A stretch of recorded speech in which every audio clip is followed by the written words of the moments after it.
Saudara Maya untuk untuk sama-sama kita dalam satu program yang kita susun dan kita atur pada pagi ini, insya-Allah bersama dengan pegawai zakat kita, insya-Allah daripada Majlis Agama Islam Kelantan, insya-Allah akan berkongsi kita tentang dengan zakat lah pada pagi ini, insya-Allah. Nak perkenalkan diri Ana sedikit sebelum kita Ana serahkan kepada Ustaz untuk meneruskan pada program ini, insya-Allah. Ana Muhammad Amirul bin Nuruddin, pegawai di Yayasan Pendidikan Islam Aman, insya-Allah, dan bertanggungjawab teruslah dengan zakat di Yayasan Pendidikan Islam Aman untuk menguruskan dana zakat yang masuk melalui Yayasan Pendidikan Islam Aman, insya-Allah. Okey, tidak nak memanjangkan pengenalan dan juga pada pagi ini, insya-Allah Ana terus serah kepada Ustaz Hafiz lah untuk meneruskan pada program ini. Tafadhal masykurah. Silakan Ustaz. Assalamualaikum. Baik.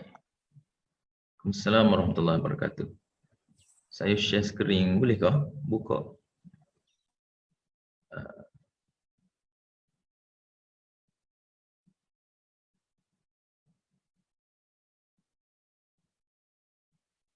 Bismillahirrahmanirrahim. Assalamualaikum warahmatullahi wabarakatuh. Alhamdulillah rabbil alamin wassalatu wassalamu ala asyrafil anbiya'i wal mursalin wa ala alihi wa ashabihi ajma'in. Subhanaka la ilma lana illa ma 'allamtana innaka antal alimul hakim. Wa la hawla wa la quwwata illa billahil aliyyil 'azim. Rabbi shrah li sadri wa yassir li amri wa hlul 'uqdatam min lisani yafqahu qawli. Rabbana zidna ilman nafi'a warzuqna fahman tayyiba warzuqna rizqan halala warzuqna amalan mutaqabbala ya arhamar rahimin.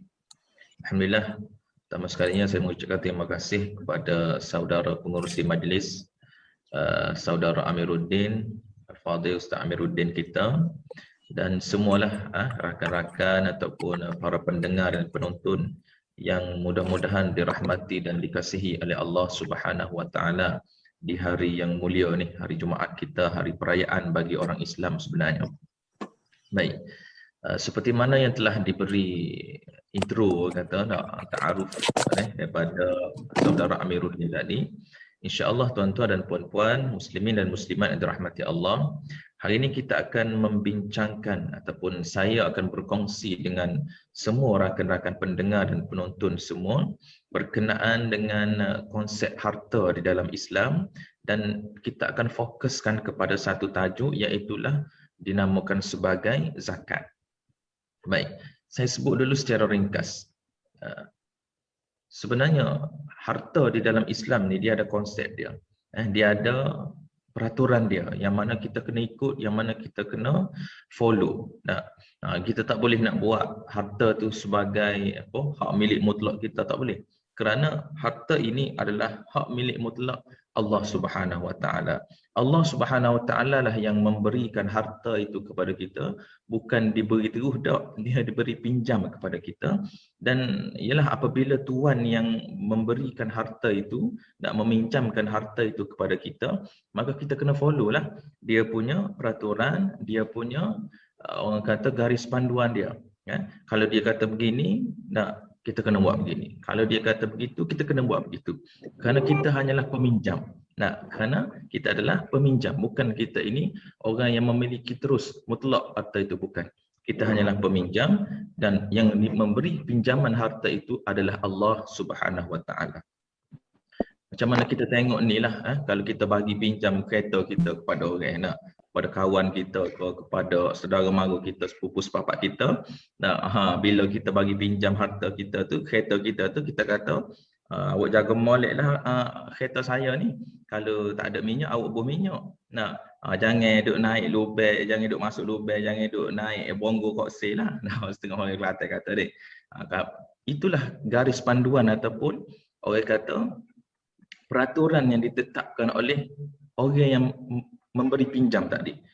Kalau orang meminjam tadi buat suka hati dia, maksudnya dalam parit pun dia gomo, dalam sawah padi pun dia masuk ni, paku pun dia tijak, maka tak kenalah dengan dengan garis panduan tadi. Jadi di situ dia sudah berdosa kerana dia memecahkan amanah yang telah diberikan kepadanya. Maka sama juga dengan Islam, konsep harta di dalam Islam ini, Allah Subhanahu Wa Taala sebagai Tuhan kita yang meminjamkan harta kita kepada manusia, dan kita bertanggungjawab untuk menjaga dan menguruskan harta kita itu sesuai dengan kehendak yang diamanahkan oleh Allah Subhanahu Wa Taala. Baik. Sidang pendengar muslimin dan muslimat yang dirahmati Allah Subhanahu Wa Taala, di antara konsep ataupun hak harta di dalam Islam ini, mestilah harta kita itu berlegar-legar di kalangan orang miskin dan orang kaya. Dia tak boleh harta kita ni tertumpu ataupun tersimpan di kalangan orang kaya saja, tak boleh. Itu bukan ajaran Islam. Orang kata kapitalis ke apa tu kan, yang mana dia ni orang kaya terus kaya dan orang miskin terus menjuna miskin. Itu bukan Islam. Islam dia menyuruh umatnya ataupun penganutnya supaya harta itu berlegar-legar di kalangan masyarakat Muslim, di kalangan masyarakat Muslim yang kaya dan Muslim yang miskin ataupun Muslim yang sederhana. Kerana itulah Allah Subhanahu Wa Taala memerintahkan umatnya untuk dikeluarkan zakat. Dijadikan zakat itu sebagai salah satu rukun di dalam rukun-rukun Islam. Seperti mana yang kita tahulah, rukun Islam ni ada 5 kan. Mengucap 2 kalimah syahadah, solat 5 waktu, puasa di bulan Ramadan, yang keempatnya adalah menunaikan zakat, dan yang kelima adalah menunaikan haji di Baitullah. Jadi tuan-tuan dan puan-puan yang dirahmati Allah, apabila kita tahu bahawa zakat ini merupakan satu rukun Islam, kalau kita tak mengeluarkan zakat ataupun kita tak melaksanakan salah satu daripada rukun Islam itu, kita bimbang dan kita khawatir rukun-rukun Islam kita yang lain orang kata terusik ataupun jadi tak comel, orang kata ni. Seperti mana semaya kita, solat kita, di sana adanya rukun-rukun semaya, adanya rukun-rukun solat kita, yang mana kita kena ikut satu. Macam mana yang Allah Ta'ala suruh, macam itulah yang kita kena ikut. Macam mana rukun itu ditetapkan, macam itulah kita kena follow, kita kena patuh. Kita tak boleh ingkar ataupun kita tak boleh langkau, kita tak boleh tinggal rukun itu. Kalau kita tinggal rukun, maka akan terjejaslah solat kita. Seperti mana solat ada 13 rukun. Di antara rukunnya adalah terbahagi kepada 2 lah, rukun qauli dan rukun fi'li. Kita berbicara soal rukun fi'li, mudah faham. Kita bangun untuk solat, qiyam, kita terus sujud. Tinggal kita langkau, kita tak rokok. Maka di sini tertinggal satu rukun ataupun kita sengaja meninggalkan rukun itu, maka tidak sahlah solat kita. Kita kena solat semula. Kena qada semula solat kita. Dan begitu juga tuan-tuan dan puan-puan, rakan pendengar dan penonton yang dirahmati Allah Subhanahu Wa Taala, yang saya nak cerita hari ini adalah berkenaan dengan zakat. Apabila kita meninggalkan rukun Islam, iaitu zakat ini, maka kita khawatir dan kita bimbang akan menjejaskan kualiti iman kita, akan menjejaskan kualiti Islam kita, dan kita bimbang benda ini akan dilaknat oleh Allah Subhanahu Wa Taala. Perbuatan kita yang ingkar, perbuatan kita yang sengaja tak mahu mengeluarkan zakat ini, kita bimbang akan menjejaskan kita punya keimanan kepada Allah Subhanahu Wa Taala. Apabila kita tengok di zaman Nabi sallallahu alaihi wasallam, selepas daripada zaman Nabi sallallahu alaihi wasallam tu adalah zaman Saidina Abu Bakar As-Siddiq. Abu Bakar As-Siddiq, dia tak boleh nak buat banyak pembaharuan ataupun orang kata di zaman dia tu tak berlakunya banyak perkembangan Islam. Ada perkembangan tapi taklah sebanyak zaman selepas dia. Selepas dia Saidina Umar Al-Khattab, yang mana telah membuka beberapa wilayah Islam sehingga berkembangnya Islam. Benda itu tidak terjadi di zaman Saidina Abu Bakar As-Siddiq. Kerana apa?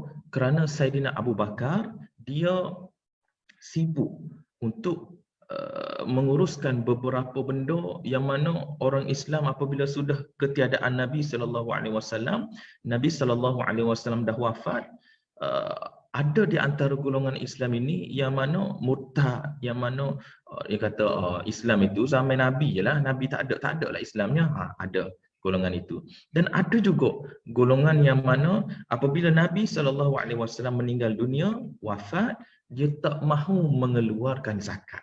Dia kata zakat ni zaman Nabi je, zaman lah ni tak ada dah, Nabi dah meninggal dah. Kita hanya boleh bagi zakat kepada Nabi je. Kepada apa nama ni Saidina Abu Bakar tak payah dah, tak ada dah zakat ni. Maka datangnya Saidina Abu Bakar memerangi golongan yang mengatakan bahawa zakat ini tidak wajib dah. Zakat ni tak apa dah, tak tunaikan. Ini merupakan satu benda yang besar, satu benda yang mengancam akidah kita. Sebenarnya akidah para sahabat terdahulu, sehingga kan Saidina Abu Bakar terpaksa memerangi mereka, golongan yang tidak mahu mengeluarkan zakat. Baik, di sana ada juga satu kisah yang mana kalau kita pernah dengar ataupun kita dengarlah daripada Facebook ke, daripada Instagram ke, daripada masjid-masjid ke, kuliah-kuliah ustaz-ustaz yang kata berkenaan dengan satu kisah seorang sahabat yang bernama Sa'labah. Sa'labah yang mana dikatakan adalah Sa'labah ini seorang yang ingkar di dalam mengeluarkan zakat. Sa'labah ini adalah seorang yang miskin sebenarnya. Tiba-tiba apabila dia ni miskin, dia ni nak jadi kaya, dia ni nak harta yang banyak, dia pergi mengadu kepada Nabi SAW, wahai Rasulullah, doakan aku supaya aku jadi orang kaya. Apabila Nabi SAW kata, mu tak mampu Sa'labah. Mu tak mampu. Maka dia pun kata, ya Rasulullah, doakanlah aku supaya aku dapat keluarkan zakat, aku dapat apabila aku kaya aku dapat tolong orang Islam dan sebagainya. Maka dijadikan cerita Nabi pun doakan dia dan dia pun jadi orang kaya. Dia pun jadi orang yang kaya. Apabila dia jadi orang yang kaya, dia menjadi seorang yang angkuh dan sombong dan dia tidak mahu mengeluarkan zakat dah. Dan sebelum daripada tu dia waktu ambil zakat, tetapi lepas dia kaya, Nabi suruh sahabat dia ambil zakat daripada Sa'labah, dia pun tak sah dah waktu ambil zakat. Kerana apa? Kerana dia rasa harta itu hak dia. Harta itu hak dia. Di zaman Saidina Abu Bakar, apabila dikatakan kepada Sa'labah, wahai Sa'labah, keluarkan zakat setelah daripada kewafatan Nabi, Sa'labah dia jadi insaf, dia menyesal. Zaman Saidina Abu Bakar, dia nak waktu ambil zakat, dia nak keluarkan zakat. Dia pun kata kepada Saidina Abu Bakar, aku nak keluar zakat wahai Saidina Abu Bakar. Abu Bakar kata, Nabi pun tak terima zakat daripada-mu, macam mana aku nak terima? Begitulah, selepas daripada zaman Saidina Abu Bakar, Saidina Umar, dan begitulah sehingga akhirnya hayat Sa'labah tidak diterima zakatnya. Baik, tuan-tuan dan puan-puan dirahmati Allah, ini adalah kisah yang popular dan kisah yang masyhur di kalangan kita, di kalangan Melayu ni, Nusantara Melayu ni. Baik, saya nak katakan di sini bahawa ini adalah satu kisah yang palsu sebenarnya, kisah yang tidak sahih, tidak sahih datangnya daripada jalur riwayat yang sahih. Maknanya ada masalah dari segi rawinya, ada masalah daripada segi penceritaannya, matannya dan sebagainya. Kita jangan pegang kisah ni, kita jangan pegang. Sebab itulah saya bila saya pergi ceramah mana-mana pun saya cerita benda ni kerana nak memberitahu bahawa cerita ini adalah cerita yang palsu dan tidak sahih, yang mari daripada mulut-mulut mereka yang jahat, mulut-mulut mereka yang suka untuk memalsukan hadis. Jadi kalau kita tengok tuan-tuan dan puan-puan dirahmati Allah, Sa'labah adalah seorang sahabat yang mulia. Mana mungkin Sa'labah ini tidak mahu mengeluarkan zakat? Tidak mungkin. Para sahabat itu adalah Sa'labah merupakan golongan seorang yang terlibat dalam peperangan Badar. Yang mana kalau kita tahu bahawa sesiapa yang terlibat dalam peperangan Badar ini, Allah Subhanahu Wa Taala sudah mengampunkan dosa dia. Maknanya orang yang terlibat dalam peperangan Badar ni adalah mereka yang soleh, mereka yang taat dan patuh kepada perintah Allah Subhanahu Wa Taala dan Rasulullah. Dan orang yang melalui menjalani ataupun terlibat dalam peperangan Badar ini dijanjikan syurga oleh Allah Subhanahu Wa Taala. Jadi kalau kita fikir dengan logik kita, kalau kita fikir dengan akal yang matang, kita dapat tahu bahawa takkanlah ahli syurga taksir keluarkan zakat. Nah, ini adalah jauh menyimpang dan terbukti bahawa kisah tadi adalah kisah yang palsu, kisah yang tidak sahih dan tidak patut kita ambil dan kita sebarkan, melainkan untuk menyatakan kepalsuan kisah tadi. Baik, tuan-tuan dan puan-puan yang dirahmati Allah Subhanahu Wa Taala. Kita balik semula kepada cerita kita. Zakat. Apakah makna zakat ini?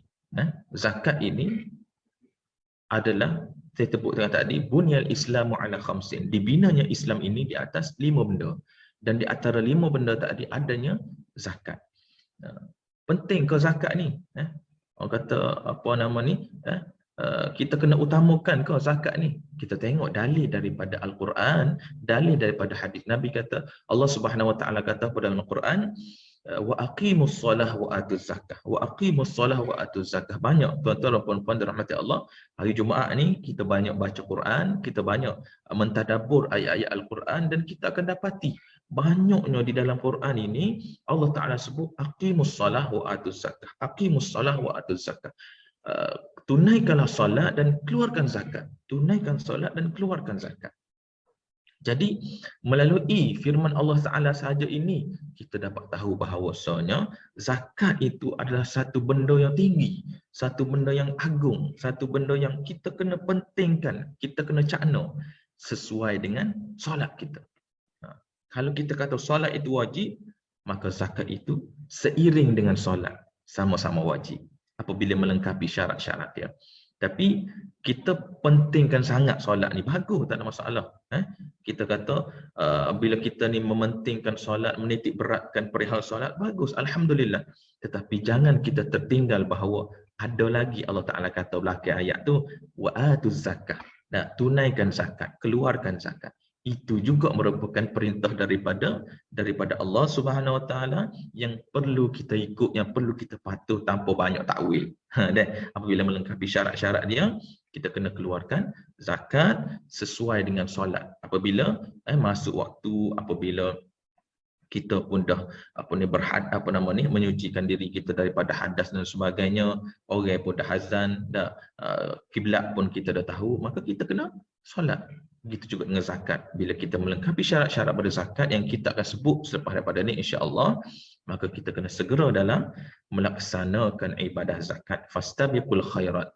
Berlumba-lumbalah di dalam melakukan amalan yang baik, amalan yang soleh. Baik, tuan-tuan dan puan-puan sidang pendengar dan penonton dirahmati Allah Subhanahu Wa Taala. Saya sudah sebut bahawa dalil, antara dalil yang Allah Subhanahu Wa Taala menyuruh kita untuk solat tadi, untuk mengeluarkan zakat, wa aqimus solah wa atuz zakat. Di sana pun ada juga dalil-dalil lain, antaranya khudh min amwalihim shadaqatan tutahhiruhum wa tuzakkihim biha wa shalli alaihim. Allah Taala kata, ambillah sebahagian daripada harta mereka itu sebagai sedekah, ditafsirkan sebagai zakat, diberikan kepada golongan yang layak, wasalli alaihim wa tuzakkihim, mudah-mudahan dapat menyucikan diri mereka, dan kita berdoa kepada para asnaf itu. Baik, itu merupakan antara dalil yang lain memberikan khabar kepada kita bahawa wajibnya kita untuk mengeluarkan zakat apabila mencukupi syarat-syarat yang tertentu. Kita masuk, tuan-tuan dan puan-puan, kepada perbincangan kita, perkongsian kita, apakah makna zakat ini? Ini baru kita nak fokus. Apakah makna zakat? Zakat dari segi bahasanya, adalah bererti an-numu. An-numu. Numu ni adalah berkembang. Berkembang. Jadi kita dapat faham bahawa bila kita mengeluarkan zakat, tidak lain tak bukan untuk mengembangkan harta kita, tak lain tak bukan untuk mentaati perintah Allah Subhanahu Wa Taala, tak lain tak bukan untuk menjemput al-barakah di dalam harta kita. Kerana disebutkan barakah itu sebagai an-numu. Nah, apabila kita tahu bagaimana nak tahu harta kita ni berkat ataupun tidak, kita tengok adakah harta kita itu berkembang kau semakin susut ke macam mana. Kalau semakin susut tu tak boleh jadi harta kita tu ada syubhat. Boleh jadi harta kita tu ada benda yang perlu kita sucikan. Perlu kita sucikan. Kita kena keluarkan zakat, kita kena orang kata adanya ataupun gharar di dalam harta kita itu benda yang tidak patut syariah, kita kena sucikan dengan jalan menyerahkan harta itu kepada Baitul Mal. Itu cerita lain lah. Yang kita nak sebut hari ini adalah berkaitan dengan zakat. Baik. Dari segi istilah pula, istilah syarak, zakat bererti kita memberikan sebahagian daripada harta kita yang tertentu apabila melengkapi syarat-syarat yang tertentu. Kita setelah melengkapi syarat kepada golongan tertentu, kita beri kepada golongan, kita mengeluarkan harta kita yang tertentu, diberikan kepada golongan yang tertentu setelah melengkapi syarat-syarat yang tertentu. Itu maksud zakat dari segi istilah yang perlu kita faham. Baik, kita keluarkan harta kita tertentu apabila kita tahu bahawa zakat ini kita tak boleh keluarkan harta kita itu sewenang-wenangnya. Dia ada garis panduan yang saya sebut sebagai awal tadi. Allah Ta'ala kata dah, zakat ni hanya harta ni sahaja yang dikenakan zakat, harta lain tak kena. Itu kita akan sebut juga lepas ni. Baik. Dan kita bagi juga zakat ini kepada golongan yang tertentu. Kita jangan bagi kepada golongan yang selain daripada golongan ini. Apabila kita bagi selain daripada golongan ini, maka tidak sah zakat kita. Kita bimbang. Kita risau. Baik. Yang ketiganya adalah setelah melengkapi syarat-syarat yang tertentu. Kita akan sebut juga lepas pada ni, apa dia syarat-syarat berzakat ni. Supaya kita akan faham, supaya kita boleh cek diri kita. Adakah aku ni dah layak mengeluarkan zakat ataupun belum? Adakah aku ni dah orang kata melengkapi syarat-syarat untuk mengeluarkan zakat ataupun belum? Apabila kita dah tahu, okey, 5 syarat mengeluarkan zakat aku dah penuhi, maka segeralah kita untuk mengeluarkan zakat. Insya-Allah harta kita akan menjadi berkat. Baik. Tuan-tuan dan puan-puan yang dirahmati Allah Subhanahu Wa Taala, saya nak berkongsi kepada tuan-tuan dan puan-puan semua syarat wajib zakat. Syarat-syarat wajib berzakat. Apabila kita melengkapi syarat-syarat ini, tuan-tuan dan puan-puan, kita dah tahu bahawa diri kita pada ketika itu sudah layak untuk mengeluarkan zakat. Sudah wajib untuk menunaikan zakat. Yang pertama adalah Islam. Islam, alhamdulillah kita semua ini tergolong dalam kalangan mereka yang Muslim, mereka yang Islam, sudah cukup satu syarat. Yang keduanya adalah harta kita itu mestilah harta kita secara pemilikan yang sempurna. Maksudnya harta kita itu mestilah milik kita yang sempurna. Apa maksud milik sempurna? Milik sempurna ini mudah faham cara orang kita, orang kampung, orang Kelantan ni, tuan-tuan semua, adalah kita boleh ambil dan kita boleh guna harta tu pada bila-bila masa kita nak. Itu mudah fahamnya. Apakah maksud harta yang milik sempurna? Saya ulang sekali lagi, adalah harta yang mana kita boleh ambil bila-bila masa kita nak dan kita boleh guna bila-bila masa kita nak. Itu syarat yang kedua, pemilikan harta yang sempurna. Baik. Syarat yang ketiga adalah merdeka. Tidak wajib bagi hamba untuk mengeluarkan zakat. Syarat yang keempat adalah mestinya cukup nisab. Mestinya cukup nisab. Baik, nisab ni apa? Nisab ini adalah had minimal untuk kita tahu bahawa adakah harta kita ini dah dikenakan zakat ataupun belum.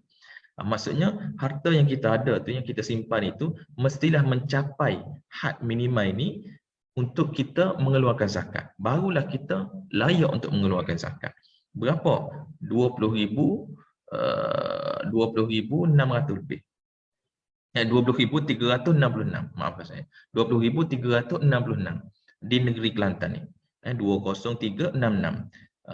Dan nisab ni tuan-tuan, dia akan berubah semua. Dia akan berubah. Dari masa ke semasa dia akan berubah. Setiap setahun sekali dia akan berubah pada waktu bulan Ramadan. Kalau kita tengok tahun lepas, nisab kita adalah 20,520.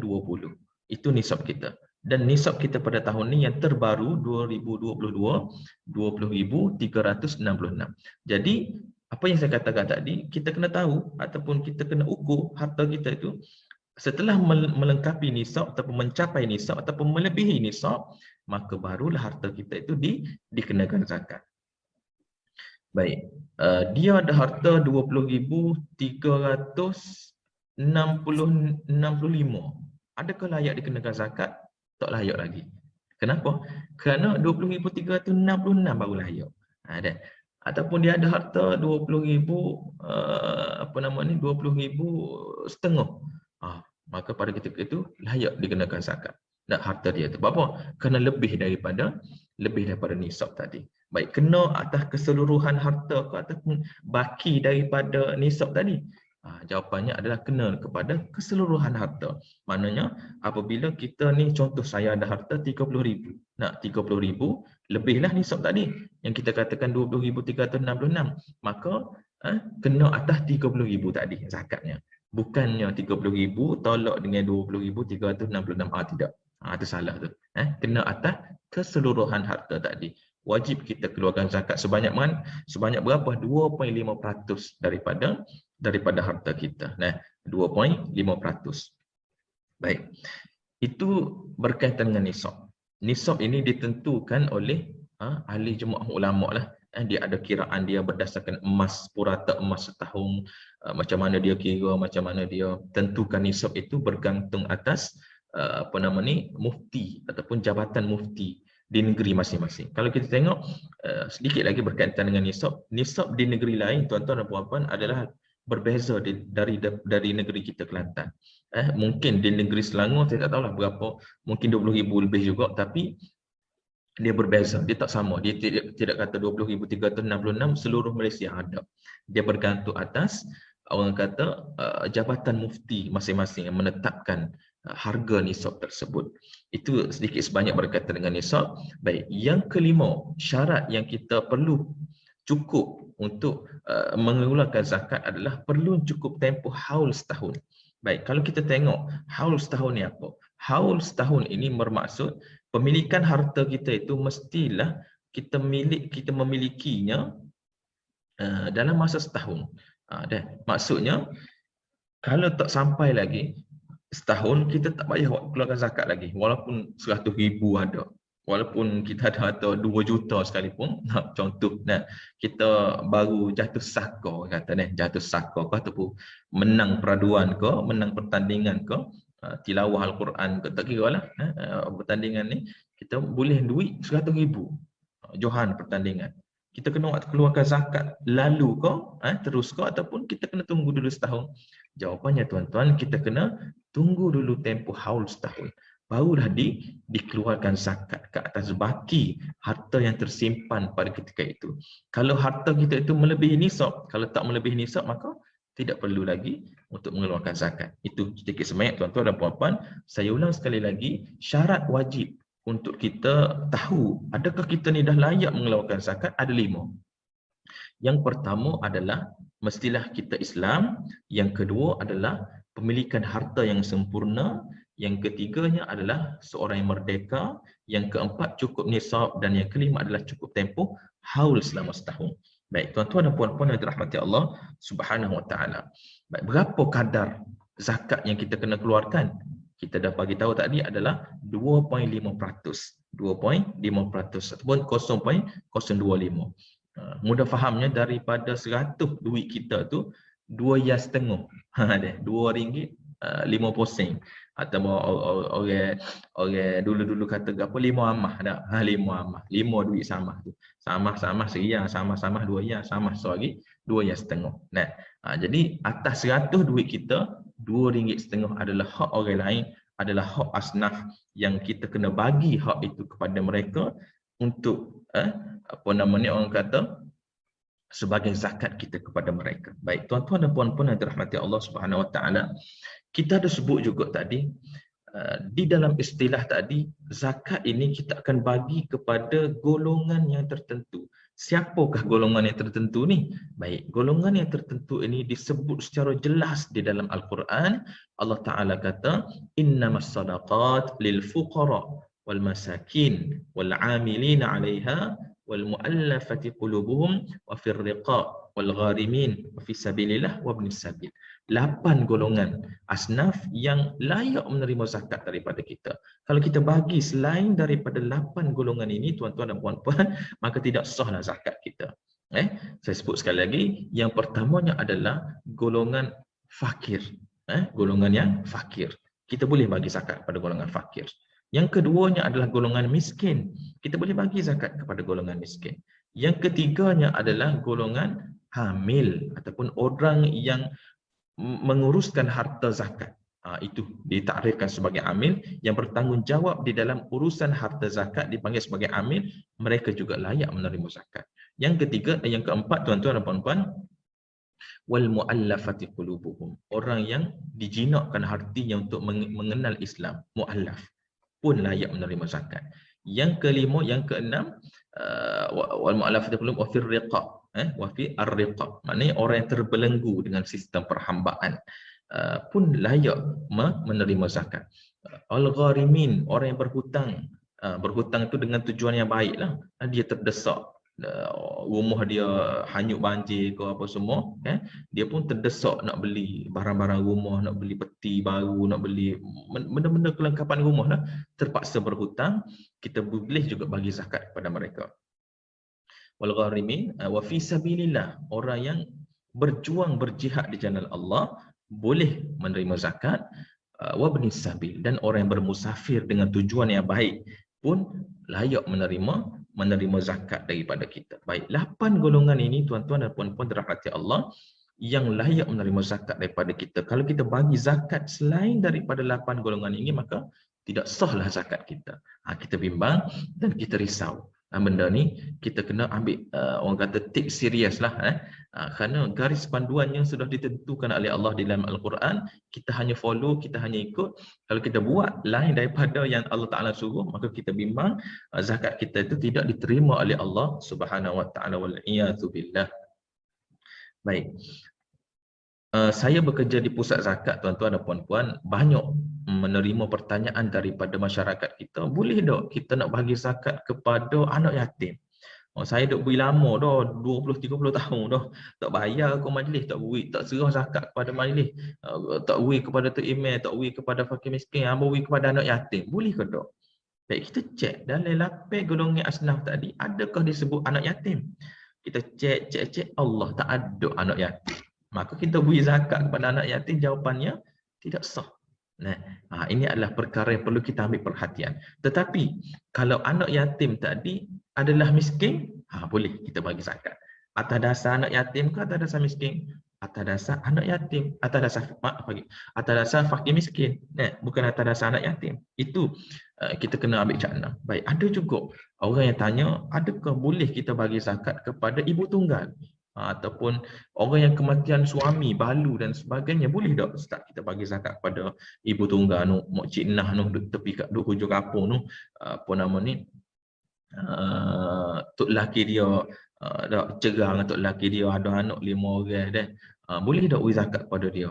Jawapannya, tuan-tuan dan puan-puan, kita tengok dalam ayat tadi, adakah disebut ibu tunggal? Jawapannya tak ada. Jadi tidak sah kita bagi zakat kepada ibu tunggal. Ada orang kata mak cik nah tadi. Baik. Tapi kalau mak cik nah tadi adalah tergolong dalam kategori miskin, maka boleh kita bagi zakat kepada beliau atas dasar dia fakir miskin, bukan atas dasar dia ibu tunggal. Jadi kita kena faham, tuan-tuan dan puan-puan dirahmati Allah, takrifan bagi setiap asnaf itu kita kena lumatkan. Kita kena tahu supaya zakat kita menjadi bersih, zakat kita sah diterima oleh Allah Subhanahu Wa Ta'ala. Baik, itu adalah 8 kategori asnaf yang layak menerima zakat daripada kita. Selain daripada 8 golongan tadi, saya sebut sekali lagi, kita tidak boleh bagi zakat kepada mereka. Kalau kita bagi juga, maka ia menjadi sedekah. Dia tidak jadi zakat lah, jadi sedekah. Zakat kena bagi kepada orang yang layak menerima zakat. Baik. Tuan-tuan dan puan-puan dirahmati Allah Subhanahu Wa Ta'ala, ramai juga orang yang mari di majlis agama, bila kita tanya Pak Cik, adakah Pak Cik dah waktu ambil zakat dah? Ataupun Mak Cik waktu ambil zakat dah, kau tahu ni? Jadi ramai yang jawab bahawa ambo dah banyak dah wis dekoh. Ambo dah banyak dah wis dekoh, anak yatim ko, pusat tahfiz ko, masjid ko, pembangunan pusat kebajikan ko, hospital, banyak dah. Habis dekat 30,000 dah duk wis dekoh tahun ini. Kena waktu bagi zakat lagi ko. Jawapannya tuan-tuan dan puan-puan, wajib lagi mengeluarkan zakat, menunaikan zakat. Kerana apa? Kerana sedekah dan zakat adalah dua benda yang berbeza. Dua benda yang berbeza. Walaupun zahir daripada amalan itu kita nampak sama. Nampak sama tapi bukan dia. Kita ambil harta kita bagi kepada orang lain. Zakat pun begitu, sedekah pun begitu. Tetapi perlu diketahui bahawa zakat dia ada hukum-hukum dia. Dia ada garis panduan dia. Sedekah dia pun ada garis panduan dia. Maka yang membezakan di antara dua ibadah ini. Kita tengok pada hari ini apakah makna sedekah, apakah makna zakat. Perbezaan dia itu supaya kita mudah faham. Baik. Dari segi hukum, zakat hukumnya adalah wajib. Sedekah hukumnya adalah sunat. Jadi kita kena utamakan yang wajib daripada yang sunat. Kita kena, orang kata, keluarkan zakat dulu, barulah kita kena bersedekah. Maksudnya utamakan zakat, teruskan bersedekah. Bukan kita kata boleh buat sedekahnya waktu ambil zakat je. Kita kata gitu. Kita kata utamakan zakat. Teruskan bersedekah. Itu perbezaan yang pertama dari segi hukum. Zakat wajib, sedekah sunat. Yang kedua, tuan-tuan dan puan-puan dirahmati Allah, zakat kita bagi kepada golongan yang tertentu. 8 golongan tadi saja yang layak menerima zakat daripada kita. Manakala sedekah, kita bagilah kepada siapa-siapa pun tak ada masalah.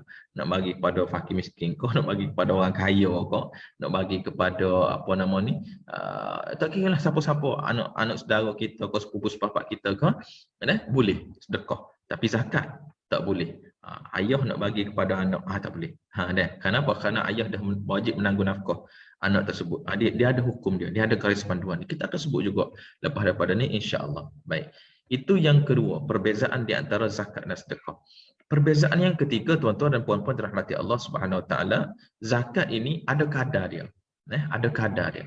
2.5%. Manakala sedekah tak ada kadar, nak bagi berapa peratus daripada harta kita tak ada masalah. Yang seterusnya, tuan-tuan dan puan-puan, zakat ini dikenakan kepada orang yang kaya saja.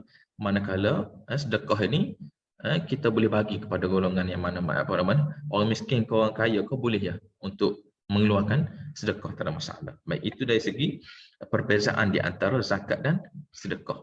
Dan saya ulang sekali lagi, walaupun kita dah banyak bagi sedekah, kita masih lagi wajib untuk mengeluarkan zakat, kerana zakat dan sedekah adalah dua ibadah yang berbeza. Ada perbezaan dia banyak, tuan-tuan dan puan-puan, yang telah saya sebutkan tadi. InsyaAllah, tuan-tuan dan puan-puan dirahmati Allah, kita mengutamakan zakat kita, mendahulukan zakat kita, dan kita meneruskan sedekah kita.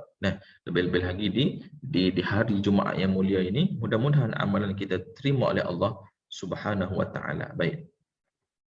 Tuan-tuan dan puan-puan yang dirahmati Allah Subhanahu Wa Taala, bila kita dah tahu kepada siapakah kita wajib untuk memberikan zakat, berapa kadarnya, ataupun kita kata apakah syarat-syaratnya, berapakah nisabnya, haulnya tu sepanjang berapa tempohnya, iaitulah 12 bulan.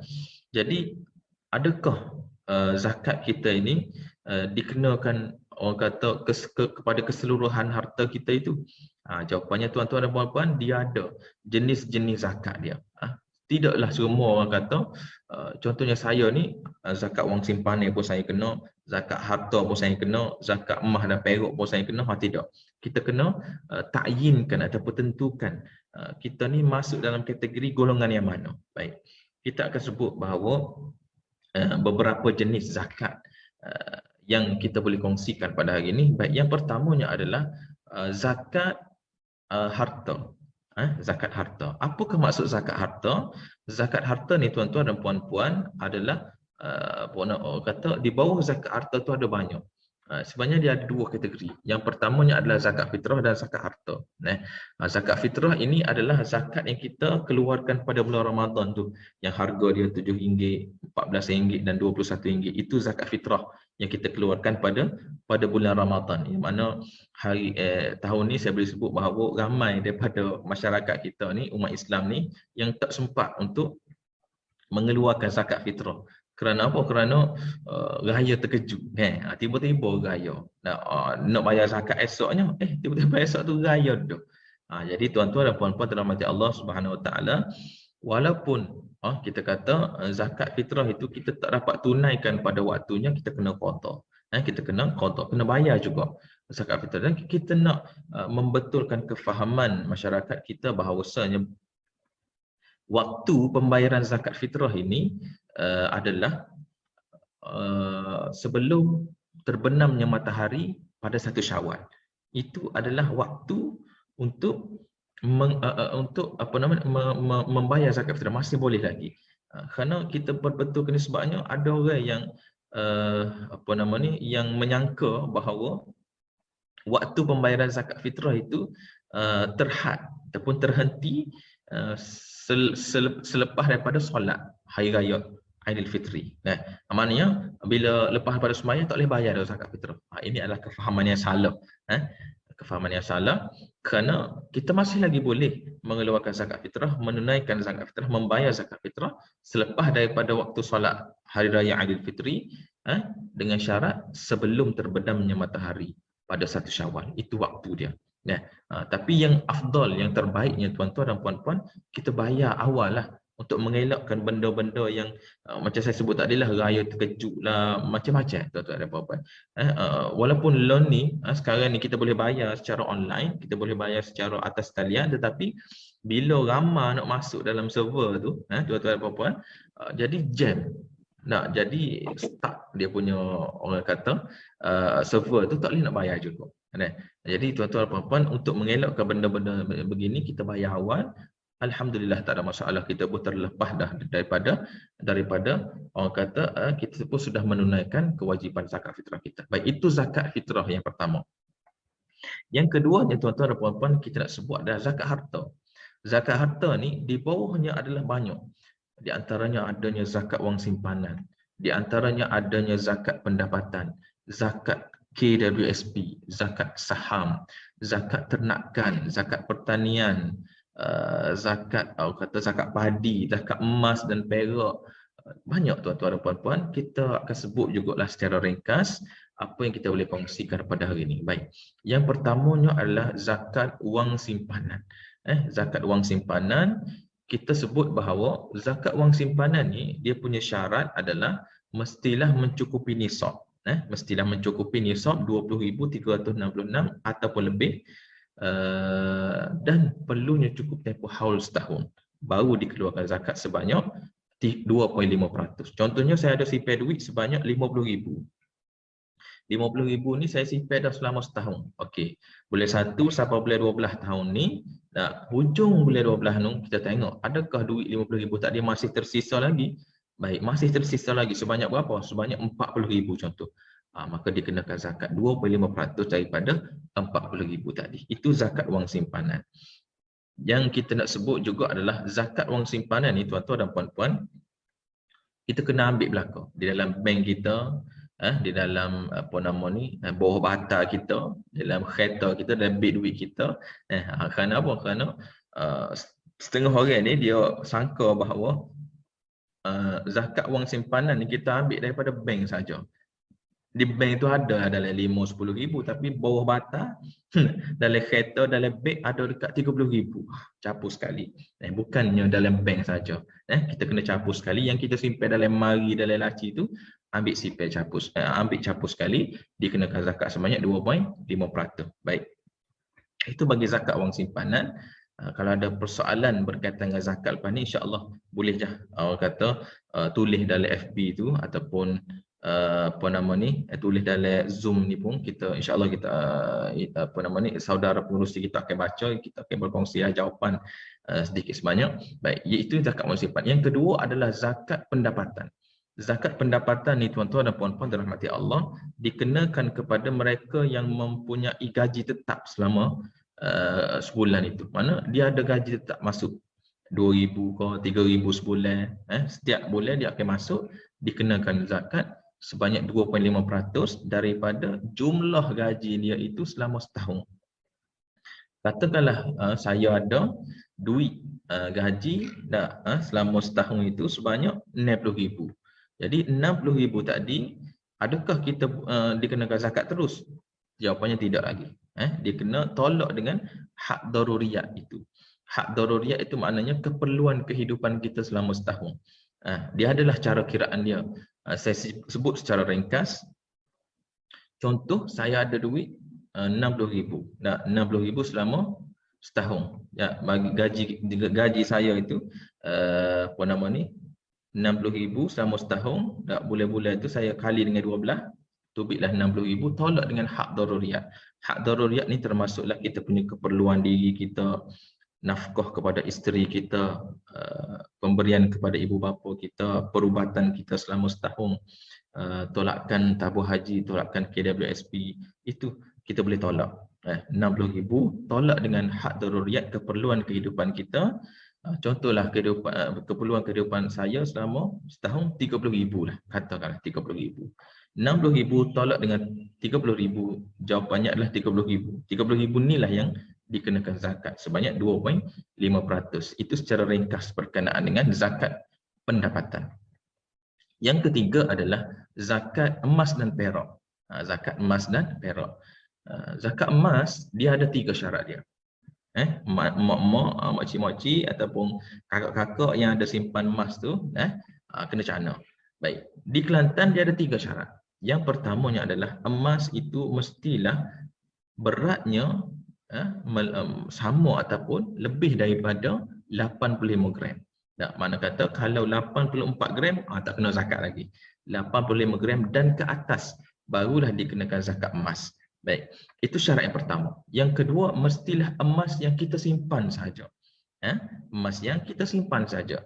Emas yang mana kita pakai, tak kena zakat. Tak kena zakat. Walaupun kita pakai ni banyak, kita pakai ni rata saja 2 kilo, berat tekuk jalan pergi pasar tak, contoh, tak kena zakat juga. Pasal apa? Pasal zakat dikenakan kepada emas yang disimpan saja selama setahun. Itu syarat yang ketiga. Kita simpan itu selama setahun, baru dikenakan zakat emas. 85 gram dan ke atas, emas yang kita simpan melebihi setahun. Itu syarat-syarat untuk mengeluarkan zakat emas. Baik. Cara pengiraan dia macam mana? Cara pengiraan emas ini adalah berat emas tu yang kita ada tu darab dengan harga emas masa. Harga emas ni dia akan berubah sama. Tiap-tiap hari dia akan berubah. Boleh jadi hari ni harganya 256 contoh. Esoknya 257, lusanya 250. Tu dia emas, dia berbeza sama tu tiap-tiap hari dia berbeza sama harga per gram. Jadi kita tengok kita nak bayar bila. Contoh saya nak bayar hari ni. Okey, hari ni saya nak bayar, hari inilah saya akan tengok harga emas. Contoh saya ada 100 gram emas, 100 darab dengan harga emas hari ni 256 contoh. Darab pula dengan 2.5%. Jawapannya adalah harga zakat kita yang kita perlu keluarkan. Itu bagi zakat emas. Saya sebut secara ringkas. Kalau ada persoalan kita akan tengok lepas pada ni. Baik. Zakat apa lagi? Zakat perniagaan. Zakat perniagaan dikenakan kepada mereka yang berniaga lah. Mereka yang berniaga. Tak kira lah berniaga secara online ke, berniaga secara koperasi ke, berniaga secara runcit ke, berniaga pasar malam ke, tak kira. Kita jadikan pendapatan kita itu melalui jalan perniagaan, maka kita kena tahu apakah syarat-syarat mengeluarkan zakat perniagaan. Baik, macam mana kita nak kira zakat perniagaan? Zakat perniagaan ni tuan-tuan dan puan-puan kita kira berdasarkan aset semasa ditolak dengan tanggungan semasa darab dengan 2.5%. Baik, contohlah jumlah aset saya. Saya orang nego, contoh. Saya orang nego kedai runcit lah. Nego kedai runcit, ada sabung, ada makanan, ada apa nama ni, pakaian ke ada sedikit sebanyak, berah ada sebagainya. Setelah melengkapi haul saya, katakanlah saya tetapkan haul saya bulan 1 sampai bulan 12. Bulan 12 tu saya boleh tengok. Hujung bulan 12 tu saya tengok aset saya pada ketika itu ada berapa. Maksudnya untung saya, aset yang masih belum terjual lagi, duit yang saya ada berkaitan dengan perniagaan saya campur sekali, katakanlah ada 100,000. Nah, 100,000. Saya kena tolak pula dengan liability ataupun tanggungan semasa. Tanggungan semasa, contohlah saya ada 5 orang pekerja, saya bayar dulu gaji mereka. Saya ada hutang dengan orang lain, saya pun bayar dulu hutang. Bil api, bil elektrik saya, kedai saya tak bayar lagi, saya bayar dulu. Saya tolak semua, katakanlah 30,000 lah. 100 tolak dengan 30,000, jawapannya adalah 70,000. 70,000 ni lah yang dikenakan zakat. Kenapa? Kerana melebihi nisab. Kalau kurang daripada nisab, tidak kena zakat. Katakanlah aset saya 50,000. Saya punya tanggungan 30,000. 50 tolak dengan 30, 20,000. 20,000 ni tak cukup nisab lagi, tak kena zakat. Itu bagi zakat perniagaan yang kita boleh kongsi dan kita boleh sebut pada hari ini. Baik. Tuan-tuan dan puan-puan dirahmati Allah Subhanahu Wa Taala, di sana ada lagi zakat pertanian dan zakat penternakan, yang mana saya kata tak perlulah kita bincang dengan lebih lanjut kot pada hari ini. Kerana kalau kita nak go through satu-satu zakat itu, orang kata mengambil masa yang panjang. Kecuali kalau ada soalan-soalan, kita insya-Allah kita akan cuba jawablah. Saya nak sebut satu lagi, zakat qada. Zakat qada ni adalah zakat yang kita tengok daripada tahun ke tahun memang meningkat. Kenapa? Kerana masyarakat kita ni baru sedar bahawa kita ni rupanya perlu keluarkan zakat.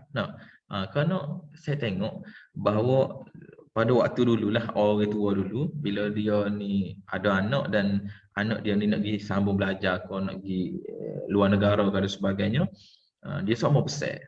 Jaga semaya ni, pergi tempat orang, pergi belajar tempat orang, pergi kerja tempat orang, ni jaga semaya.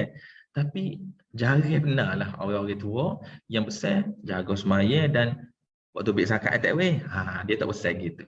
Boleh jadilah mereka itu dalam kalangan mereka yang tidak layak mengeluarkan zakat pada waktu tersebut. Kita tahulah orang tua kita dulu susah, kan? Orang tua dulu kita susah, maka dia pun tak ada pendedahan sangat berkaitan dengan zakat ni. Jadi dia pesan ke anak dia, jaga semaya.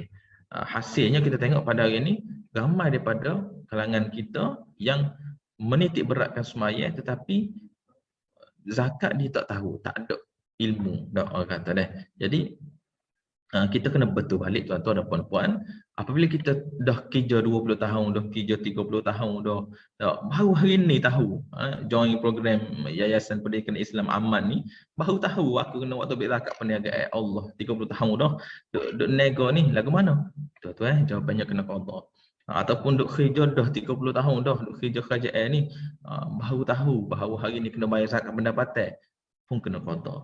Ataupun makcik ni ada mah, duk simpan mah lama tu, 3 kilo ada dalam mari tu, hari ni baru tahu, maka kena qada. Tuan-tuan dan puan-puan, kena qada. Itulah dia kena zakat qada. Kita kena qada semua zakat-zakat kita yang dulu tu, nak bayar sekaligus ke nak bayar sikit-sikit. Kita kiyah dengan semaya kita tuan-tuan. Pada waktu kita umur 15 tahun, sampailah kita umur 25 tahun contoh, tak aja semaya. Hari ni baru tahu kena semaya, maka kena qada lah daripada umur 15 sampai umur 25 tu. Kena qada lalu ke ataupun sikit-sikit. Kalau mampu, jawapannya tidak mampulah. Kita kena qada sikit-sikit. Qada sikit-sikit. Hari ni semaya zuhur, qada. Esok pula semaya asar. Contoh begitulah. Maka begitu juga dengan zakat kita, tuan-tuan dan puan-puan, kita bayar sikit-sikit. Contohnya kita pelebihkan zakat kita. Tahun ni saya kena bayar zakat, contoh kata RM500. Kita pun pelebihlah 600 lah contoh. 600. RM100 tu kita niat qada zakat yang terdahulu. Itu merupakan salah satu contoh bagaimana kita nak qada zakat kita. Tuan-tuan dan puan-puan yang dirahmati Allah Subhanahu wa Taala. Baik. Saya nak sebut juga tuan-tuan dan puan-puan dirahmati Allah, macam mana kita nak keluarkan zakat. Macam mana kita nak keluarkan zakat yang kita sediakan di Majlis Agama Islam dan Adat Istiadat Melayu Kelantan MAIK itu banyaklah cara ataupun kaedah yang kita sediakan kepada masyarakat untuk mengeluarkan zakat ni. Di antaranya adalah kita pergi sendiri di kaunter zakat, kita boleh buat taksiran ataupun kiraan zakat di situ dan kita boleh bayar secara kad debit ataupun kad kredit ke ataupun cash boleh, dan kita boleh resit lah kalau kita pergi kat kaunter.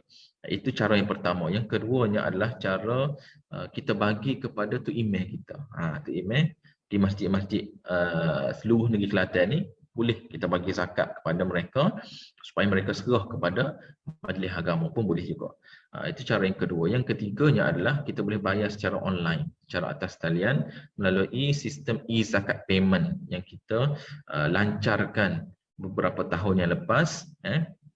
Boleh pergi di portal rasmi MAIK ataupun scroll lah di Facebook MAIK tu, dia ada lah situ. Boleh pergi kat website tu, boleh bayar secara online. Online banking pun boleh, MIGS pun boleh, kad kredit pun boleh, tak ada masalah. Yang seterusnya boleh juga kita bayar zakat tuan-tuan dan puan-puan melalui amil-amil yang dilantik oleh Majlis Agama Islam Kelantan. Antaranya adalah Yayasan Pendidikan Islam Aman ni lah, kita boleh kalau dia jadi amil kita, maka kita boleh bagi zakat kepada mereka. Mereka akan serah kepada Majlis Agama Islam Kelantan. Dan lepas pada tu kita akan post resit kepada para pembayar. Baik tuan-tuan dan puan-puan dirahmati Allah Subhanahu Wa Taala.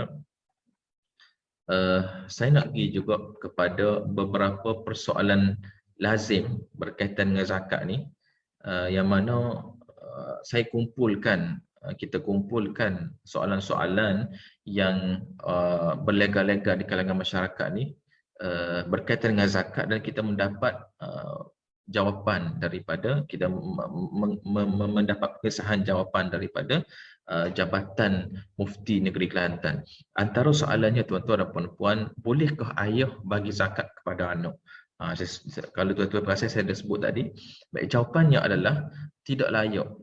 Anak tidak layak menerima zakat daripada ayahnya sendiri. Kerana apa? Kerana ayah ni sudah diberi tanggungjawab untuk memberi nafkah kepada anak tu. Kaedahnya, si pemberi nafkah tidak boleh memberi zakat kepada bawah tanggungan dia. Ataupun suami nak bagi zakat kepada isteri, tak boleh, tak sah. Kenapa? Kerana suami wajib menanggung nafkah isteri. Tapi isteri boleh bagi zakat kepada suami. Sebab apa? Kerana isteri tidak wajib menanggung nafkah suami. Tapi kena pastikanlah bahawa suami kita itu termasuk dalam kategori asnaf yang 8 yang kita sebut tadi. Yang kedua tuan-tuan dan puan-puan, bolehkah kita bagi zakat sendiri? Maksudnya taksir melalui pemerintah, taksir bagi kepada MAIK, taksir bagi kepada majlis agama, taksir bagi kepada tu imam, nak bagi sendiri kepada golongan fakir atau miskin. Jawapannya boleh, tak ada masalah. Tetapi perbuatan kita itu tak comel. Kenapa? Kerana menyalahi perintah pemerintah. Pemerintah menyuruh kita supaya memberikan zakat kepada pemerintah untuk diagihkan kepada golongan layak. Kita pergi langkau pemerintah. Mana kata deraka ke apa orang kata dah. Tak dengar kata lah, degi lah kata, degi. Kalau nak bayar sendiri boleh, sah, tak ada masalah, tetapi perbuatan tu tak comel perbuatan tu tak comel. Kerana Allah Taala sebut ya ayyuhallazina amanu atii'ullah wa atii'ur rasul ulil amri minkum. Taatlah kepada Allah, taatlah kepada Rasul, dan taatlah kepada pemerintah di kalangan kamu. Jadi apabila pemerintah ni menyuruh kita melakukan benda yang ma'ruf, benda yang baik, iaitu memberi zakat kepada pemerintah, maka kita kena patuh. Tidak dapat tidak, kita kena ikutlah. Tuan-tuan dan puan-puan dirahmati Allah. Baik. Yang seterusnya, sah ataupun tidak zakat kalau kita bagi kepada masjid? Ramai juga. Jawapannya tidak sah. Ataupun kita bagi kepada pusat tahfiz, tidak sah.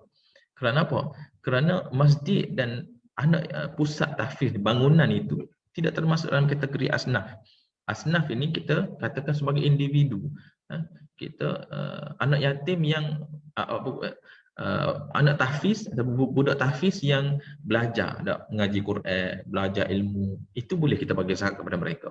Ataupun orang masjid yang mana tergolong dalam kategori fisabilillah, boleh bagi zakat kepada mereka. Tapi nak bagi kepada bangunan masjid itu sendiri, nak buat tandah ke, ataupun nak buat bilik tu email ke, nak buat bilik tu bila ke, nak beli kakak-kakak ke, tak boleh, tak sah zakat.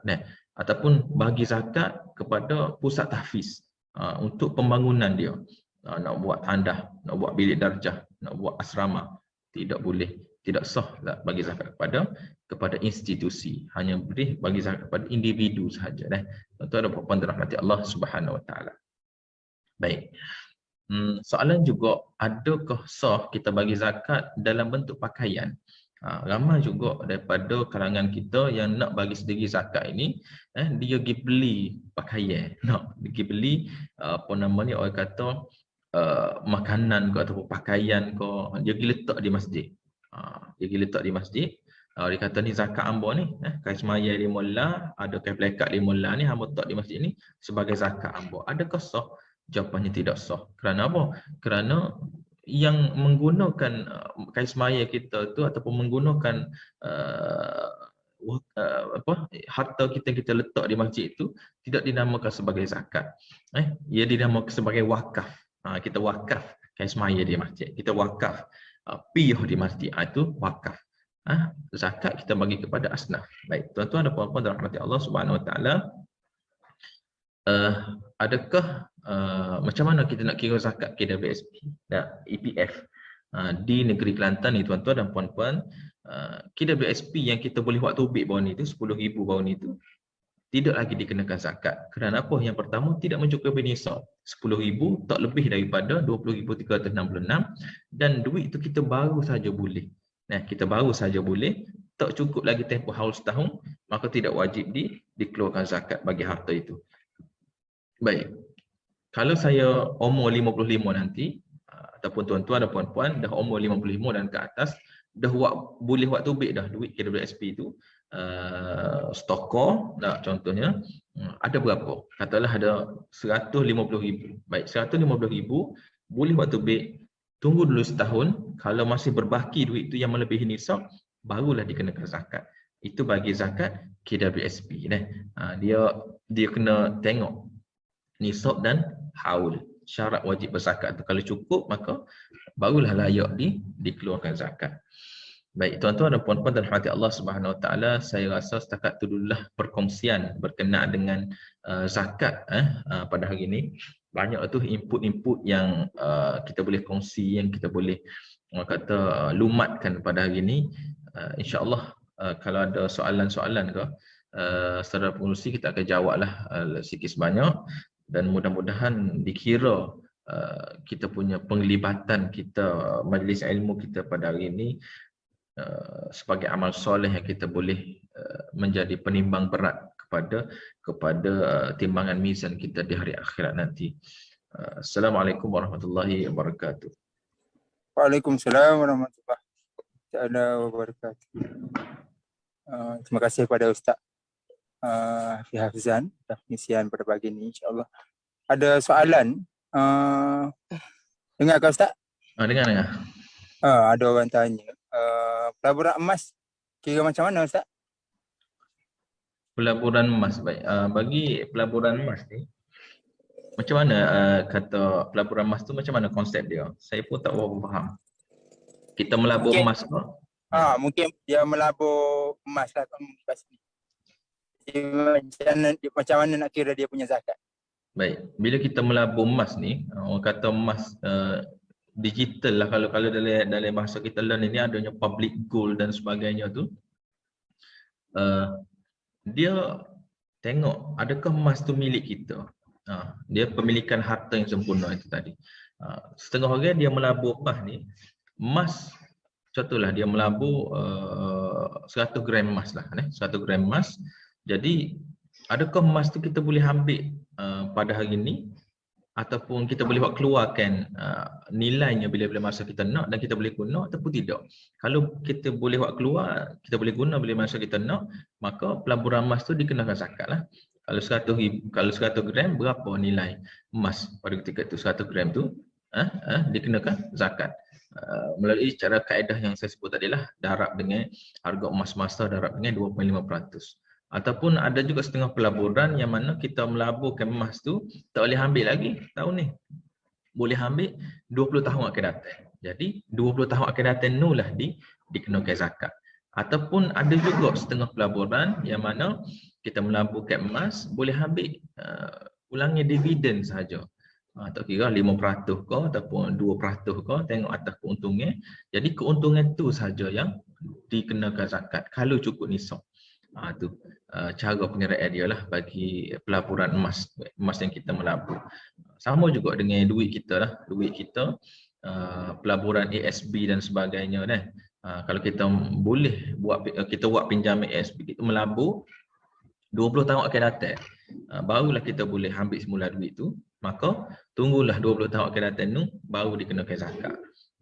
Tapi kalau tiap-tiap tahun tu kita boleh dividen 12% ke 15% ke, maka 12% tu tengoklah cukup nisab ataupun tidak. Kalau cukup nisab kena zakat, tak cukup nisab tak kena zakat. Itulah sedikit sebanyak berkaitan dengan pelaburan, zakat pelaburan. Baik, harap menjawab soalan lah. InsyaAllah. Ada 2 lagi soalan, Ustaz. InsyaAllah. Dengar kau, Ustaz? Dengar. Satu lagi, adakah pendapatan sampingan seperti hasil sewa rumah dikira sebagai zakat pendapatan? Baik. Bagi hasil sewa kenderaan ataupun rumah kita, memang kita kena ambil kira untuk zakat pendapatan kita. Kita kena ambil kira sekali.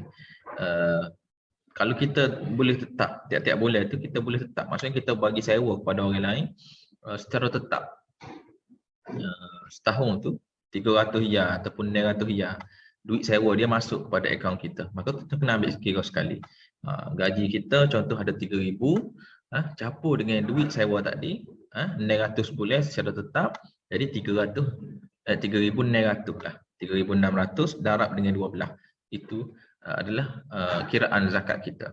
Ataupun kita boleh juga 3,000 tu kita campur dengan duit sewaan kita yang lain-lain tu. Mana 600 darab dengan 12, 3,000 darab dengan 12, campur dua-dua tu, sama je nilai dia. Yang kita nak sebut bahawa dikira sekali bagi harta sewaan kita, kerana itu merupakan duit kita, itu merupakan orang kata pendapatan kita juga sebenarnya. Seperti contoh yang lain, kalau kita boleh itu sikit situasi, kita ada masuk satu-satu pertandingan, boleh 100,000. Adakah kita nak kira sekali ke lagu mana? Jawapannya kita kena kira sekali. Ataupun kalau orang yang kerja KJL ni, dia ada pendapatan lain, KJL bui bonus contoh, KJL bui bonus raya ke 2,000, dia sama juga, dia kena kira sekali. Samalah dengan hasil sewaan tadi, kena ambil kira sekali untuk zakat pendapatan kita. Baik.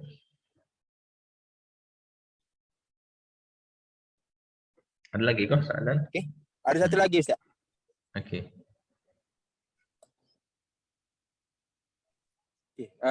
Soalan dia, adakah seorang pemiutang wajib membayar zakat atas wang yang dipinjam dan masih belum dibayar?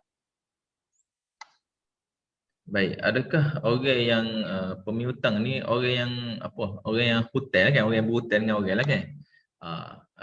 Betul mana? Betul kan? Betul. Okey. Ya, dia kena wajib bayar dulu. Dia punya hutang tu, barulah dikira harta dia untuk dikira zakat. Dia sama dengan zakat perniagaan. Zakat perniagaan tu di antara liability yang saya sebut tadi, tanggungan adanya hutang-hutang kita yang masih lagi belum terbayar. Kita kena tolak dulu. Kalau kita ada hutang dengan orang tu, kita kena tolak dulu hutang dia. Kita kena bayar dulu, langsaikan dulu, barulah dikenakan zakat ke atas lebihan daripada harta kita tu, baki. bagi harta kita tu. Contohnya dia ada 30,000 harta, dia hutang 5,000. Bayar dulu 5,000 tu, 25,000 saja dikenakan zakat. Bukannya kena 30,000 tu tak. Bayar dulu hutang orang, barulah dikira sebagai zakat. Itulah sedikit sebanyak berkaitan dengan zakat. Kita kena tunaikan hak orang lain tu, kan tu duit dia tu, beri dulu duit dia, barulah kita kira zakat kita. Baik tuan-tuan, apa-apa rahmat Allah, saya kira itu saja soalan pada hari ini. Cik Amiruddin. InsyaAllah, itu je Ustaz. InsyaAllah. Terima kasih banyak-banyak pada Ustaz pada pagi ini bersama dengan kita. InsyaAllah. Dengar kau Ustaz? Dengar. Okey. Alhamdulillah. Kita bersyukur pada Allah SWT dan banyaknya ilmu Ustaz kongsi pada pagi ini. Sama-sama kita tambah. Ana pun bila Ustaz sebut pasal orang bagi pada masjid, orang bagi pada tahfiz tu, macam tak betul lah kita punya ilmu sebelum ni. Kan? Kita kena betulkan tu. Kita ni asnaf tu individu, bukannya bangunan, kemudian itulah. Betul. Kena utamakan individu. Utamakan individu, insya-Allah. Dan insya-Allah jazakallah khairan katsiran sekali kepada Ustaz Hafizan dan pegawai zakat Maik. Dan juga tetamu-tetamu yang bersama kita pada pagi ini. InsyaAllah di ruang Zoom dan juga FB Live lah. Yayasan Pendidikan Islam Aman. Dan mengucapkan terima kasih juga yang dapat bersama kami pada pagi ini. Dan semoga Allah memberkati majlis ilmu pada pagi ini. InsyaAllah kita tutup dengan majlis kita dengan tabih farah dengan subhanakallah bihamdika asyhadu an la ilaha illa anta astaghfiruka wa atubu ilaik. Assalamualaikum. Okey, pentinglah